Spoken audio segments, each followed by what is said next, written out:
ಈಗಾಗಲೇ ಎಲ್ಲ major irrigation ಹಾಗೂ ಮೈನರ್ ಇರಿಗೇಷನ್ ಡಿಪಾರ್ಟ್ಮೆಂಟ್ಸ್ ಜೊತೆ ಚರ್ಚೆ ನಡೆಸಿ ನಾವು ನಮ್ಮ ಮಾನ್ಯ ಪ್ರಾದೇಶಿಕ ಆಯುಕ್ತರಿಗೆ ಒಂದು ಪತ್ರವನ್ನು ಬರೆದಿದ್ವಿ. ಅದರಲ್ಲಿ ಮಹಾರಾಷ್ಟ್ರದಿಂದ ನಮಗೆ ಕೃಷ್ಣಾ ಕ್ಯಾಚ್ಮೆಂಟ್ ನದಿನಲ್ಲಿ 2 TMC ನೀರು ಬಿಡಬೇಕಂತ ಹೇಳಿ ನಾವು ಮನವಿ ಮಾಡ್ಕೊಂಡಿದ್ವಿ. ಅದರಂತೆ ಮಾನ್ಯ ಪ್ರಾದೇಶಿಕ ಆಯುಕ್ತರು ಸರ್ಕಾರಕ್ಕೆ ಪತ್ರ ಬರೆದುಬಿಟ್ಟು ಅಲ್ಲಿಂದ ಮಹಾರಾಷ್ಟ್ರ ಸರ್ಕಾರಕ್ಕೆ ಒಂದು ಪತ್ರವನ್ನು ಸರ್ಕಾರದ ಮುಖಾಂತರ ಕಳಿಸಲಾಗಿದೆ. ಸದ್ಯಕ್ಕೆ ಬೆಳಗಾವಿ ಜಿಲ್ಲೆಯಲ್ಲಿ ಕುಡಿಲಿಕ್ಕೆ ನೀರು ಏನು ನಮಗೆ ಅವಶ್ಯಕತೆ ಇದೆ ಅದನ್ನು ನಾವು ಕ್ಯಾಲ್ಕುಲೇಟ್ ಮಾಡ್ಕೊಂಡಿದ್ವಿ. ನದಿಗಳಲ್ಲಿ ಹಾಗೂ ಟ್ಯಾಂಕ್ಗಳಲ್ಲಿ ಸದ್ಯಕ್ಕೆ ನೀರಿನ ಪ್ರಮಾಣದಲ್ಲಿ ಯಾವುದೇ ಕೊರತೆ ಇಲ್ಲ. ನಾವು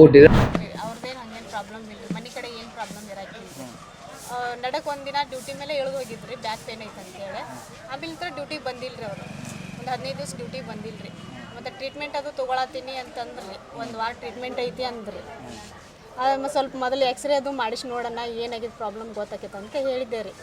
ಅದನ್ನು ಮಾಡಿಸಿದ್ರಿ. ಒಂದು ಸ್ವಲ್ಪ 2-3 ಕಡೆ ಇದು ಎಲ್ಬು ಸ್ವಲ್ಪ ಜಾಯಿಂಟ್ ಸ್ವಲ್ಪ ಸರದೈತಿ ಅಂತ ಹೇಳಿದ್ರಿ, ಬಿಟ್ಟೈತೆ ಅಂತೇಳಿ ಎಲ್ಬು.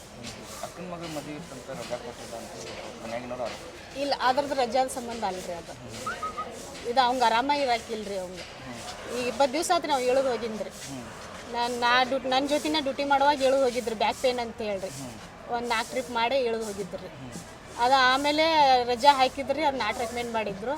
ಮತ್ತು ಈಗ ನಿನ್ನೆ ರಜಾ ಮಾಡಿದ್ರಂತೆ ಫೋನ್ ಮಾಡಿದ್ರಿ ನೋಡ್ರಿ. ನನಗೆ ರಜಾ ಆಗೈತಿ, ಮತ್ತು ನನಗೆ ಡ್ಯೂಟಿ ಆಗೋಲ್ತಂತೆ ಅಂದಿದ್ರಿ ಅವ. ಜನರಲ್ ಡ್ಯೂಟಿ ಆಗೋಲ್ತು, ನಾ ಯಾವ್ದಾರು ಸಿಂಗಲ್ ಮಾಡ್ಕೊತೀನಿವ ಅಂತ ಹೇಳಿದ್ರಿ. ಅಷ್ಟೇ ರೀ, ಅಷ್ಟೇ. ನಿನ್ನ ಲಾಸ್ಟ್ ಫೋನ್ ಮಾಡಿದ್ರಿ, ಮತ್ತು ಹೊಳೆ ಹಚ್ಚೇ ಇಲ್ರಿ. ಇವತ್ತು ನನ್ನ ರಜಾ, ನನ್ನ ಲೀವ್ ಇತ್ತು ರೀ. ಬೇರೆದವ್ರನ್ನ ಕಂಡಕ್ಟರ್ನ ಹಚ್ಚಿದ್ರಿ. ಅವ್ರು ಬರ್ತಾರಂತ ಕಾದರ ಇವ್ರು ಬಂದೇ ಇಲ್ರಿ. ಅಲ್ರಿ, ಅವ್ರು ಕಂಡಕ್ಟರ್ ಬೆಟ್ಟೆ ಆಗಿಲ್ಲ ಅಂತ. ಹಾಂ, ಇವತ್ತು ರೀ.